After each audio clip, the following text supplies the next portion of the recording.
35,000 rupees की pricing पर Redmi Turbo 5 Antutu benchmark पर 2 मिलियन के परफॉर्मेंस स्कोर निकाल के देता है। और आज हम इस फोन को पूरा कंप्लीट टेस्ट आउट करेंगे और फर्स्ट इंप्रेशन और थॉट्स के साथ में कैसा फोन निकल कर आता है, बाकी नॉर्मल और गेमिंग परफॉर्मेंस वगैरह सब चेकआउट करने वाले हैं। रही बात अनबॉक्सिंग एक्सपीरियंस पर, तो जैसे आप डब्बा हटाओगे सिलिकॉन कवर मिल जाता है, user manual, SIM ejector tool और यहाँ पर आपका डिवाइस है। और बॉक्स में आपको मिलता है 100 वॉट का charger with type A to type C cable. और अगर इसका फर्स्ट इंप्रेशन देखते हो तो डेफिनेटली काफी अच्छे लुक के साथ में निकल कर आता है। सबसे पहली बात, साइड के जो फ्रेम है वो पूरे आपको एल्यूमिनियम फ्रेम मिलते हैं, मेटालिक बॉडी के साथ में काफी ज्यादा प्रीमियम पूरी वाइब और स्ट्रॉन्ग तरीके का मजबूत वाला फील होता है ना, वो निकाल के दे रहा है। और पीछे की तरफ भी पूरा ऑलमोस्ट कहूंगा ग्लास बैक फिनिश निकाल के देता है और जिसकी फिनिशिंग काफी ज्यादा इंटरेस्टिंग है। और इसके कैमरा मॉड्यूल पे देखोगे ना तो हल्की सी जो रेड कलर की आपको एक्सेंट दिखाई देगी, जो कि फोन को एक और अच्छा टोन निकाल के देती है। और इवन जो लॉक बटन है ना, वहां पर भी इस टोन को रखा गया है। और सामने से बेजल्स भी काफी ज्यादा कम है और इन हैंड फीलिंग पूरा कंप्लीट फोन लगता है।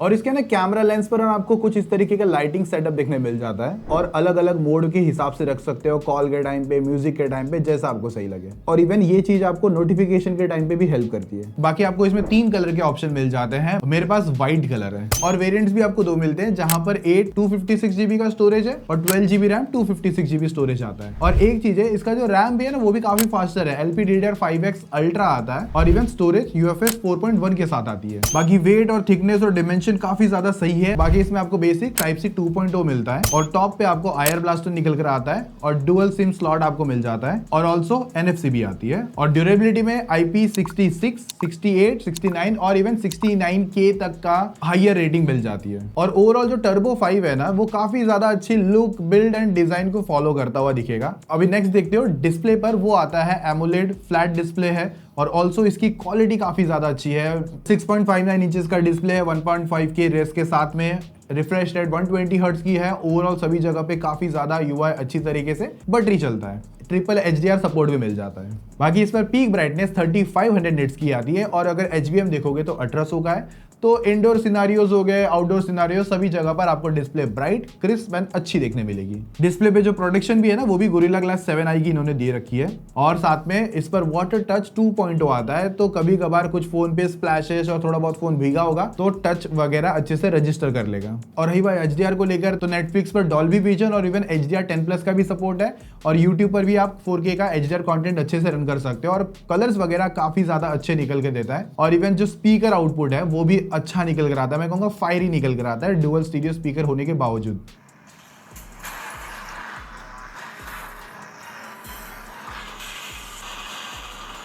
इनफ लाउडर मिल जाता है, मैं कहूंगा अच्छा साउंड एक्सपीरियंस है। तो बेसिकली मल्टीमीडिया एक्सपीरियंस आपका अच्छे से बना रहेगा। और बाकी एमोलेड स्क्रीन है, ऑलवेज ऑन डिस्प्ले की कुछ आपको वॉलपेपर्स मिलते हैं। इसका जो ऑलवेज ऑन डिस्प्ले है वो परमानेंट नहीं है, 10 सेकंड रहेगा, उसके बाद आपको टैप करना पड़ेगा इनकेस कुछ देखना हो तो। और देखो ऑडियो को लेकर Dolby Atmos, hi res support, wireless वगैरह सब में आपको अच्छा देखने मिलता है। तो मल्टीमीडिया डिस्प्ले स्पीकर्स में मेरी तरफ फोन अच्छा परफॉर्म कर रहा है। नाउ अगर नेक्स्ट जाते हैं बैटरी को लेकर, तो इस पर आती है 7540 mAh की बैटरी, जो कि सिलिकॉन कार्बन बैटरी आती है। बॉक्स के अंदर आपको 100 वॉट का चार्जर मिलता है, वायरलेस चार्जिंग सपोर्ट नहीं है। बाकी रिवर्स वाइड चार्जिंग मिलती है जो कि 27 वॉट का आउटपुट निकाल के देती है, मतलब इस फोन को आप एज अ पावर बैंक भी यूज कर सकते हो। अब देखो ये अगर जो बैटरी है ना, जितना हमने इसको टेस्ट आउट करा है और जितना एक्सपीरियंस है ना, मैं इतना कह सकता हूँ ये फोन 2 दिन तक का बैटरी बैकअप दे देगा। और अगर इसका SOT अगर एक्सपेक्टेड भी करोगे ना, तो 7 to 8 आवर्स का इजीली प्लस निकाल के दे देगा। और इवन आपको आइडल बैटरी ड्रेन जो 5G पर मैंने देखा था वो 1 to 2% का निकल कर आता है मोस्ट ऑफ टाइम। अब रही बात परफॉर्मेंस को लेकर, जो प्रोसेसर यहाँ पर यूज है जो है MediaTek का Dimensity 8500 अल्ट्रा प्रोसेसर और ये 4nm का फ्लैगशिप लेवल परफॉर्मेंस वाला प्रोसेसर है, जिसका Antutu बेंचमार्क अगर आप देखते हो तो 2 मिलियन प्लस के आपको स्कोर निकाल के देता है। बाकी स्टोरेज और रैम भी आपको अच्छी खासी फास्टर मिल जाती है। और इसका CPU थ्रॉटल टेस्ट भी करके देखा था, तो वहां पर 80% का स्कोर निकालता है। और यहीं पर Geekbench के single core multi core GPU के स्कोर आपके स्क्रीन पे फ्लैश कर दे रहा हूँ, इनकेस जैसे आपको किसी से कंपेयर करना हो तो। ये प्रोसेसर अच्छा खासा पावरफुल है, मतलब अगर आप नॉर्मल टास्क इजीली परफॉर्म करवाना चाहते हो, वो सब मल्टीटास्किंग वगैरह इजीली ले लेगा। और रही बात जब गेमिंग की बात आएगी, तो BGMI पर ये फोन 120 FPS की गेमिंग को सपोर्ट करवाता है। और जितना भी मैं आपको सिंपल में अगर गेमिंग एक्सपीरियंस समझा दूं ना, तो TDM पे आप 120 FPS गेमिंग अच्छे से लेके जाते हो। और अगर आप कैजुअल गेमिंग करना चाहते हो और थोड़ा प्लस भी लेके जाना चाहते हो, तो वहां पर 120 इनफ है। पर जो हमने हमारे हार्डकोर सिनेरियो के हिसाब से टेस्ट करके देखा था, तो वहां पर BGMI पे मैं कहूंगा एक हेवी इवेंट जहां पर आता है, बहुत ज्यादा अगर बंदे वहां पर आ जाते हैं, तो उस टाइम पर ये फोन अराउंड जितना हमने टेस्ट किया था तो उसके हिसाब से 90 और 100 के FPS एवरेज बना के देता है, और समटाइम 105 के भी एवरेज FPS बना देता है, क्योंकि पीक टाइम पर पीक FPS जब पकड़नी होती है और एनिमीज आसपास में बहुत है, तब वहां पर इसका मैक्सिमम 90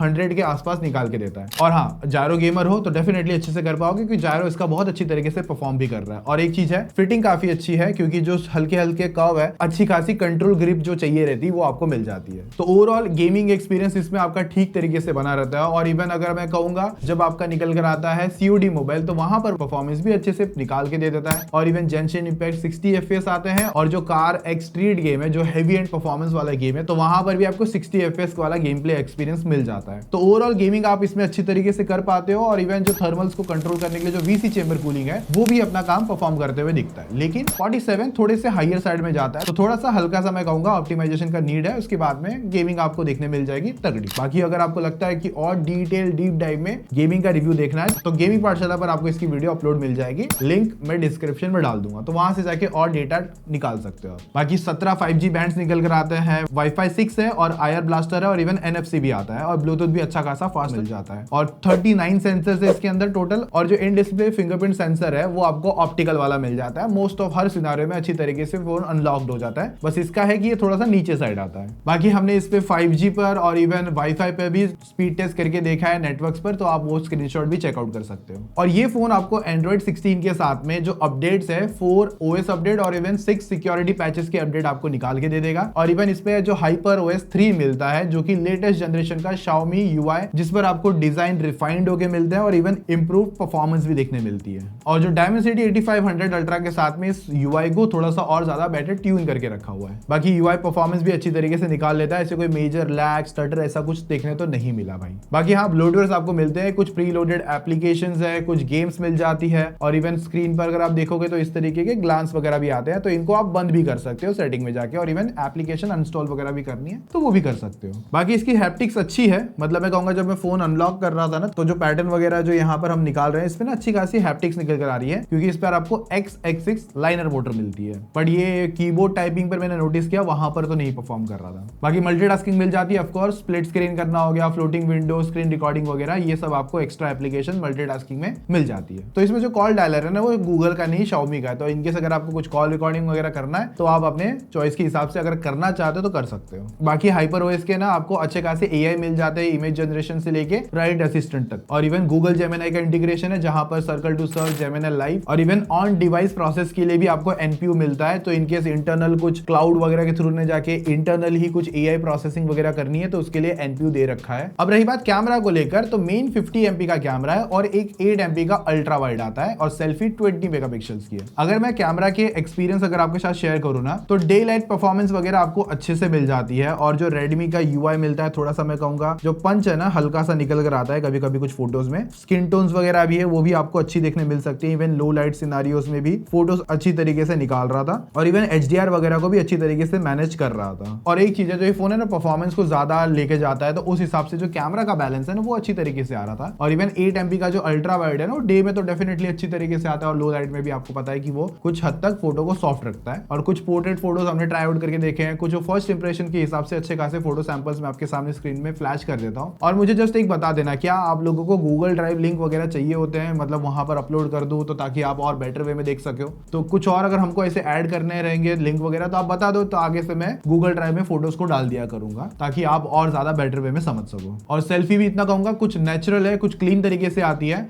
ओवरऑल कैमरा डिसेंट है, जिस हिसाब से परफॉर्मेंस के हिसाब से इसको कैप्चर करा गया है, और डे लाइट में आपको अच्छा आउटपुट तो जरूर निकाल के दे देगा। बाकी देखोगे ना, यहाँ पे जैसे मैंने कहा था ना HDR वगैरह प्रोसेसिंग वगैरह, तो जैसे आप देख सकते हो अच्छे खासा सेपरेशन वगैरह निकाल के दिया है इस फोटो पर, और अल्ट्रा वाइड फोटो है वैसे ये। और ह्यूमन सब्जेक्ट्स वगैरह भी अच्छी तरीके से स्किन टोन वगैरह मैनेज करना हो गया। बस हाँ, थोड़े से बाल अगर जैसे हेयर देखोगे थोड़ी सी ग्रेइश टाइप के, तो वो थोड़ा सा आपको फील हो सकता है, बट ओवरऑल कॉम्पोजिशन काफी अच्छी है।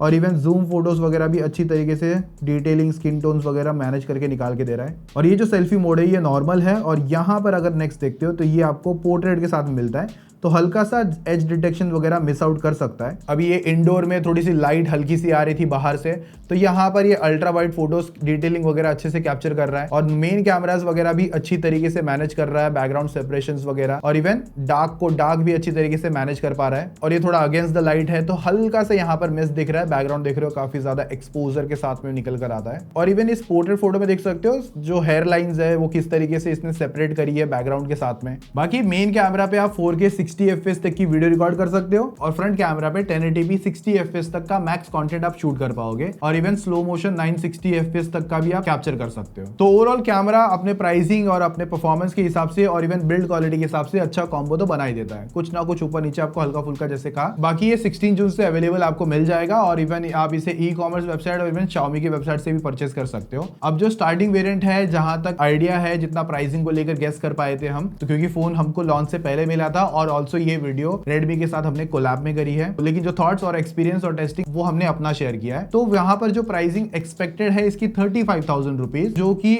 आज के मार्केट के हिसाब से ओवरऑल जो चेंज हुआ है उस हिसाब से मैं कहूंगा परफॉर्मेंस के हिसाब से फोन देख रहे हो तो वहां पर इसे आप चेकआउट कर सकते हो। बाकी गेमिंग वगैरह और डिटेल डीप डाइव करना है, जो घंटों की टेस्टिंग है और इवन लाइव स्ट्रीमिंग के साथ में आपको गेमिंग पाठशाला पर मिल जाएगा और इवन फ्री फायर का भी चेकआउट करना होगा तो गेमिंग पाठशाला FF है, उसका लिंक भी डिस्क्रिप्शन में डाल दूंगा, तो वहां से आप चेकआउट कर सकते हो। तो ये हमारा इस फोन को यूज करने का जो फर्स्ट एक्सपीरियंस मतलब वीक का एक्सपीरियंस था वो मैंने शेयर किया है। ये कोई कंप्लीट रिव्यू नहीं है, कंप्लीट रिव्यू के लिए कम से कम टोटल 15 दिन लगते हैं पूरा फोन को समझने के लिए, तो वो प्रोसेस भी चल रहा है। तो बहुत जल्दी इसका जो लॉन्ग टर्म एक्सपीरियंस है वो भी मैं आपके साथ जल्दी से शेयर कर दूंगा। इफ अगर कोई क्वेश्चंस कुछ ऐसे होंगे या कंपैरिजन कुछ चीजों को लेकर तो कमेंट में एक बार जरूर बता देना, ताकि वो वीडियो जब हम बनाए तो उसके अंदर वो सारी चीजें हम ऐड ऑन कर सके। बाकी वीडियो लाइक जरूर कर देना भाई, आप लोग देखते हो और फीडबैक वगैरह कुछ देते नहीं हो। बाकी अगर आपको जानना है आज के टाइम के हिसाब से कि प्राइसिंग क्यों बढ़ चुकी है फोन की, तो उसके लिए आप ये वाली वीडियो चेकआउट कर सकते हो और नीचे ही सब्सक्राइब है फिर से बोल रहा हूँ कर देना। मिलते हैं नेक्स्ट वीडियो में, तब तक बाय बाय।